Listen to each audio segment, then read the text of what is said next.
Pemirsa, Bank Indonesia memutuskan menurunkan tingkat suku bunga BI rate sebesar 25 basis poin ke level 5,5%. Keputusan ini sejalan dengan ekspektasi pasar untuk mendukung pertumbuhan ekonomi Indonesia. Sejauh mana pemangkasan BI rate ini bisa mendorong pertumbuhan ekonomi Indonesia? Kita akan membahasnya bersama dengan Head of Economist and Research UOB Indonesia, Enrico Tanuwijaya. Pak Enrico, selamat pagi. Selamat pagi Bang Leo, semoga semua dalam keadaan sehat. Kita aminkan itu. Pak Enrico, sudah sesuai dengan perkiraan Anda bahwa Bank Indonesia menurunkan BI rate-nya dan besarannya, Pak? Atau ini sesuatu yang terutama besarannya di luar perkiraan pasar?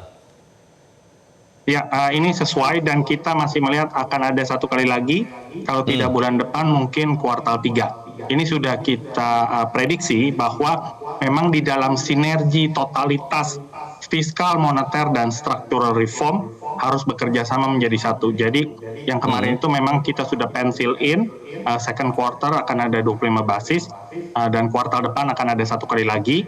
Dan apabila rupiah tetap stabil dan cenderung menguat, lalu inflasi ada di kisaran titik tengah 2,5 plus minus 1%, maka akan ada ruang gerak lagi untuk menurunkan lebih jauh di tahun depan. Diperkirakan berarti sampai akhir tahun ini Pak Enrico akan berapa Pak BI rate? Akan ada di level berapa? Ya, 5,25% per akhir tahun ini. 5,25%, sementara kalau kita catat per bulan Mei tahun ini, suku bunga Bank Sentral Amerika Serikat, The Fed, masih ada di 4,25 sampai 4,5. Apakah ini tidak berbahaya bagi nilai tukar rupiah, Pak? Bisa memicu capital flight atau seperti apa, Pak Enrico? Oke, menurut saya sejauh ini aman, karena kalau kita lihat justru dolar indeks itu turun secara signifikan meskipun Fed belum memangkas. Nah, prediksi kita memang di kuartal 4 Fed akan memangkas, jadi kita move ahead.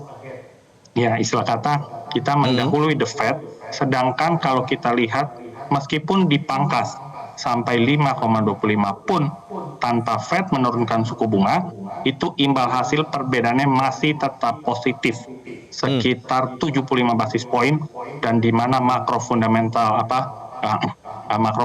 kita yang masih tetap kuat dan resilient, menurut saya masih tetap menarik untuk investor asing masuk.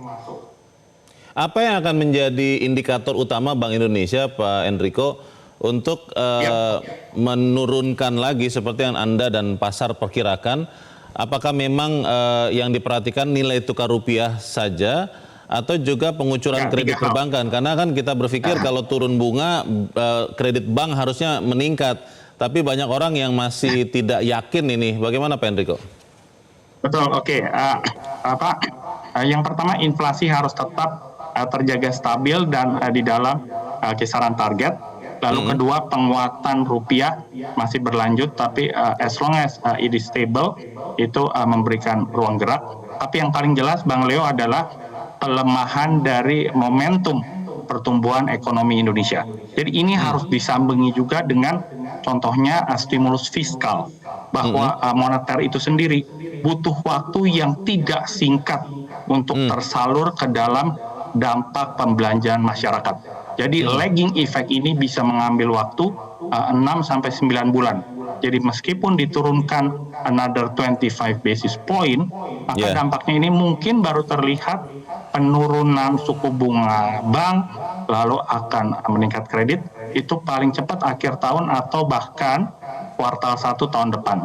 But the low hanging fruit itu sebenarnya adalah fiskal stimulus yang harus dilakukan lebih ekspansionari, sementara monetary policy sudah mulai untuk mendukung growth secara berkesinambungan. Ya, bicara terkait dengan nilai tukar rupiah, tadi Anda sudah mengatakan Pak Enrico, yang juga dijaga oleh Bank Indonesia sesuai tupoksinya pasti adalah stabilitas nilai tukar rupiah. Beberapa ekonom yang saya sempat tanya mengatakan mereka melihat sebetulnya fair value rupiah terhadap dolar Amerika sekarang ada di 16.7, 16.8. Kalau Anda melihat seperti itu atau Anda lebih optimis? Saya lebih melihat rate of change. Jadi tidak ada yang bisa mematok at one point in time berapa. Bang Leo, nilai tukar adalah sesuatu yang dinamis. Jadi penentuan untuk nilai tukar contohnya, itu pertama ditentukan oleh perbedaan imbal hasil. Apabila the Fed menurunkan lebih jauh lagi, dolar lebih lemah, maka fair value itu akan berubah. Yang kedua, fund inflows. Pada saat ini kita melihat ketertarikan asing masih bersifat teknikal. Jadi pada saat rupiah itu terseret terendah pada saat setelah Lebaran, itu valuasinya sangat menarik, itu betul. Lalu sekarang masuk secara besar, baik di bond maupun equity market, itu mendorong penguatan rupiah. Ya, tapi jangkar stabilisasi rupiah itu menurut saya ya adalah kondisi makro fundamental Indonesia yang menurut saya masih cukup baik, kondisi eksternal yang tercermin dari tingkat FX reserve atau cadangan devisa masih baik, trade surplus kita masih berlanjut hampir menyentuh 5 tahun, tapi memang yang perlu diadres adalah primary account deficit kita, di mana mungkin pembayaran dividen, pembayaran utang luar negeri harus disambengi dengan pendalaman pasar finansial.